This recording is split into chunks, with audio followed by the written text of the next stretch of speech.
Oi, meu nome é Isabel e esse é o meu trabalho de conclusão de curso Detetiva de Cultura Pop.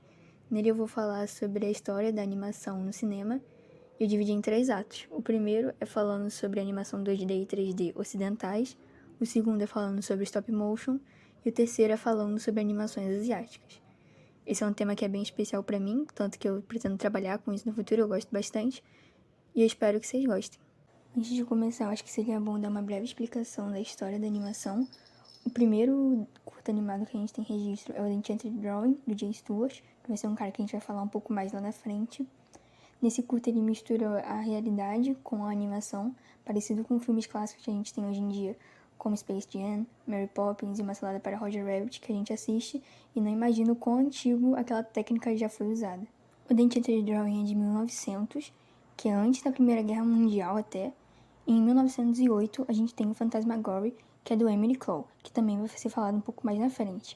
Nele dá pra perceber que a animação mudou de um nível muito mais absurdo, só que isso só foi possível graças às tecnologias do Jay Stewart, mas muita gente considera o Phantasmagory como o primeiro curta animado do mundo por conta que ele é totalmente focado na animação. E diferente do que muita gente pensa, o primeiro longa animado não foi A Branca de Neve da Disney. O primeiro longa animado se chama El Aposto, é de 1917 e ele tem como objetivo satirizar o presidente da Argentina na época. Mas a era de ouro das animações realmente começa com um cara chamado Max Fleischer. Ele simplesmente foi responsável por personagens como Popeye, Betty Boop e até mesmo o Superman do desenho. Inclusive, o Superman, no começo, ele não tinha o poder de voar. O poder dele era pular muito alto. Só que como isso nas animações ficava muito estranho, eles pediram para mudar o poder do Superman para voar, e aí isso acabou sendo canônico. E essas animações com movimentos quase humanos só foram possíveis graças a uma invenção também do Max Fleischer chamada rotoscópio, que era basicamente uma gravadora que filmava o movimento das pessoas e separava frame por frame dos movimentos dela, o que ajudava muito na hora dos artistas e animadores trabalharem, porque eles simplesmente precisavam pegar as imagens que eles precisavam do movimento e desenhar o personagem por cima. O primeiro personagem feito usando essa técnica foi o Coco the Clown, onde o Max Fleischer pegou o próprio irmão dele para se vestir de palhaço e fazer os movimentos que ele precisava.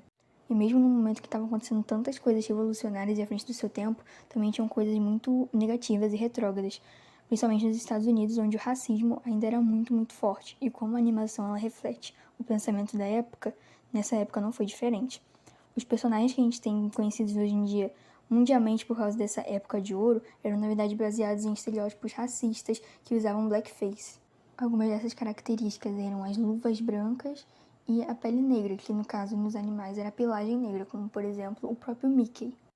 E falando da Disney, ela também foi muito responsável por fixar a imagem da animação no cinema mundialmente, com no caso o seu primeiro longa sendo a Branca de Neve, de 1937. E a Disney também teve seus altos e baixos, também porque ela lançou no momento da guerra, né, nos 30, 40, 50, então ela também foi usada como meio de fazer propaganda política, tanto que no filme Os Três Amigos, onde tem a primeira aparição do Zé Carioca e outros personagens latinos, foi uma tentativa da Disney de fazer mais aliados durante a guerra. Mas um dos piores momentos de verdade da Disney, onde ela quase faliu, foi em 1985, com o filme O Caldeirão Mágico, que custou 40 milhões de dólares para ser feito e arrecadou apenas 25 milhões. Mas a Disney conseguiu dar a volta por cima e ter sua renascença, com filmes como Rei Leão, Aladdin, Bela e a Fera e A Pequena Sereia. E uma coisa que muita gente tem dúvida até hoje é qual é a diferença entre Disney e Pixar, e eu vou explicar agora. A Pixar ela surgiu graças a um cara chamado John Lasseter, que trabalhou na Disney, porém ele chegou mais ou menos nessa época em que a Disney estava começando ainda a se recuperar dessa quase falência dela. Então eles tinham muito medo de testar coisas novas.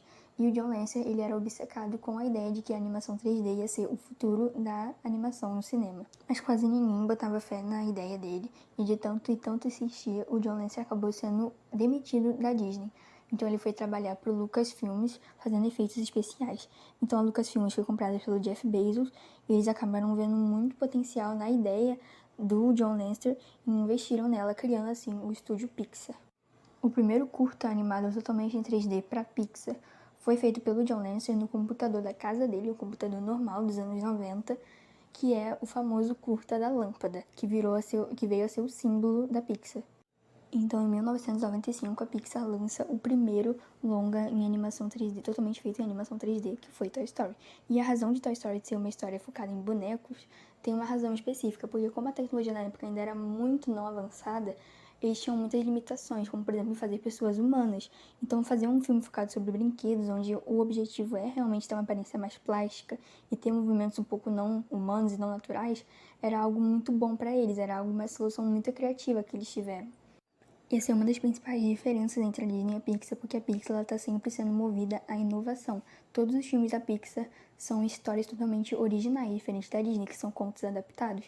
Todas as histórias da Pixar tentam inovar em algum aspecto também da animação, como por exemplo, Procurando Nemo tinha foco em tentar saber como é que eles iriam animar coisas debaixo da água. Monstros S.A. também tem como, por exemplo, o objetivo de ver como é que eles animam texturas diferentes, como por exemplo chifres, escamas, pelo. Até que em 2006 a Disney compra a Pixar.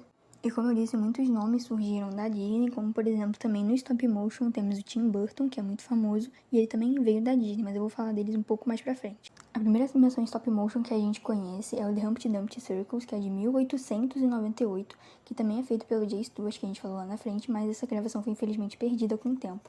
Então a primeira animação em stop motion que a gente tem registro é a do Emily Cole também, que é o Automatic Moving Company, que é de 1910. Mas o primeiro filme de stop motion com uma história é do Ladislas Staverick, que é o Camera's Mean Revenge, que é de 1912, e nele foi usado animais, no caso insetos empalhados para fazer a animação.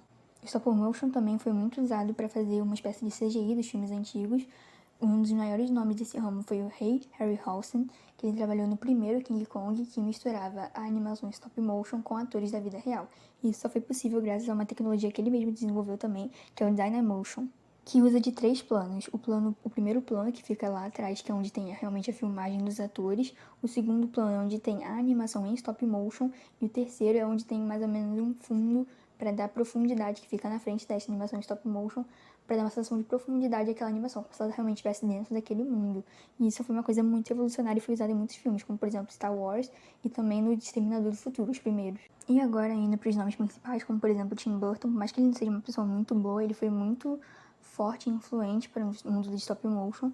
O primeiro curta dele em stop motion foi feito pela Disney, para a Disney no caso, que se chama Vincent, que é de 1982. E nele já é visível alguns traços muito marcantes do Tim Burton. E o próximo filme dele foi O Estranho Mundo de Jack. Ele idealizou esse filme. Esse filme, na verdade, foi baseado num poema que o Tim Burton fez, mas ele não pôde dirigir o filme. Quem dirigiu o filme foi um amigo dele chamado Henry Selick, que também é um cara muito importante. Foi ninguém mais, ninguém menos do que o criador de Coraline. E Coraline foi o primeiro longa do estúdio Laika, que é um estúdio focado 100% em stop motion. Mas antes do estúdio Laika se chamar estúdio Laika, ele se chamava estúdio Will Wilton.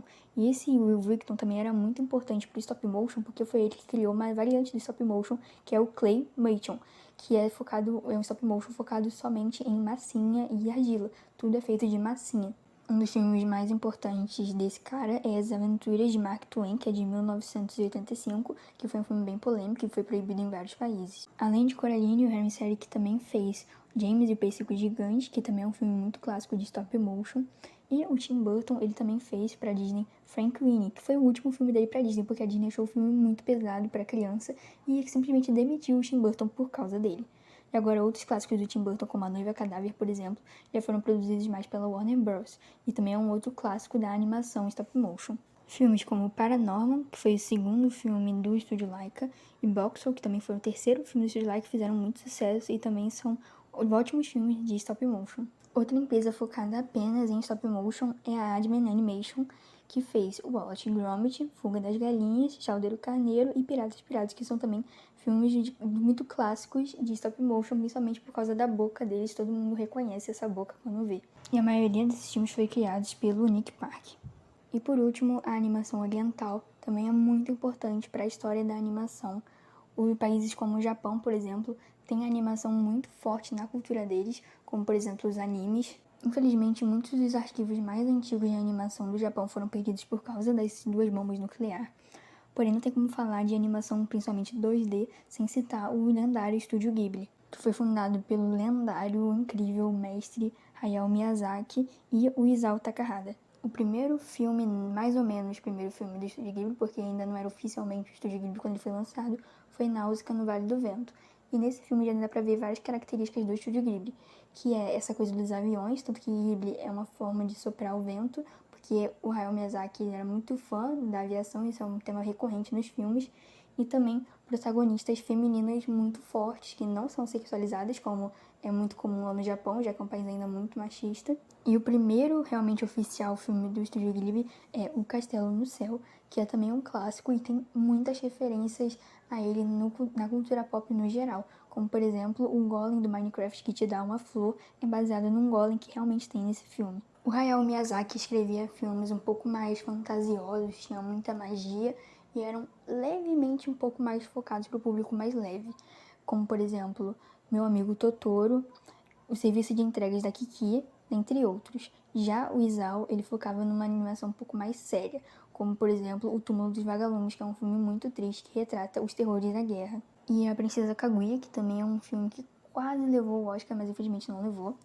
E Meu Amigo Totoro, ele foi tão famoso mundialmente que o Totoro era um personagem tão carismático que ele acabou se tornando o rosto do Estúdio Ghibli, o mascote do Estúdio Ghibli. E sem querer deixar o Isao para trás, mas é inegável de que o Hayao Miyazaki foi responsável pelos 3 maiores filmes do Estúdio Ghibli, que é Meu Amigo Totoro, com certeza. Em segundo lugar, A Princesa Mononoke, que também é um filme um pouco mais sério, um pouco mais violento, mais pesado para a estética do Miyazaki. Porém, também é um filme sensacional. É o meu filme favorito do Estúdio Ghibli, aliás, meu segundo filme favorito, porque o meu primeiro é A Viagem de Chihiro, de 2001, que foi o primeiro filme não inglês a levar um Oscar de melhor animação. E esse filme não é para menos, porque ele é muito considerado por muitos como o melhor filme de animação 2D já feito. Porque o que esse filme faz, cara, é sensacional. Se você não assistiu nenhum filme do Estúdio Ghibli, eu recomendo que você assista imediatamente, tem tudo na Netflix e é simplesmente perfeito. O nível de detalhe na animação e de fluidez para uma animação que é focada totalmente no 2D, enquanto já estavam há muito tempo aqui no Ocidente investindo na animação 3D, eles se manteram fiéis à animação 2D e eles se dão muito, muito, muito bem nisso. Inclusive é engraçado fazer esse paralelo do Estúdio Ghibli com a Disney, porque eles na verdade têm um filme juntos, um filme que é uma parceria do Estúdio Ghibli com a Disney, que é O Castelo Animado, ou conhecido por muitos como Howl's Moving Castle, que é baseado em um livro, o que é diferente pro Estúdio Ghibli, porque a maioria dos filmes dele também são originais, são histórias originais do estúdio. E esse filme tem uma trilha sonora espetacular, igual aos outros filmes do Estúdio Ghibli, que não possuem músicas, assim, cantadas, porém eles têm trilhas sonoras extremamente marcantes. E um outro nome também que vem em ascensão nos últimos anos, e é muito importante para a animação oriental, é o Makoto Shinkai, que é responsável por filmes como, por exemplo, Your Name, que ficou extremamente famoso nos tempos pra cá.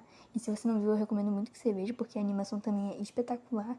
E ele promete estar vindo com mais outros vários filmes, e tá sendo mais ou menos aí uma nova ascensão da animação oriental nos filmes pro mundo inteiro, não só pro Japão, que já é muito famoso e é uma parte muito importante da cultura deles. E a animação ainda hoje em dia continua se renovando e revolucionando, quando a gente vê isso com filmes como, por exemplo, Spider-Verse, que usou uma mistura de 3D e 2D, e isso também é usado por exemplo, Arcane, que no caso não é um filme, é uma série, mas que também usa esse mesmo estilo e é um estilo muito bonito e está sendo muito aclamado pela crítica e também pelo público, então eu acredito que esse possa ser o futuro da animação. E bem, foi isso, esse trabalho me deu bastante dor de cabeça para fazer, foi bem difícil, eu tive pouco tempo, estava bastante ocupada nessas últimas semanas, mas eu espero que o resultado tenha sido satisfatório e eu agradeço por todo mundo por ter assistido, e é isso, tchau!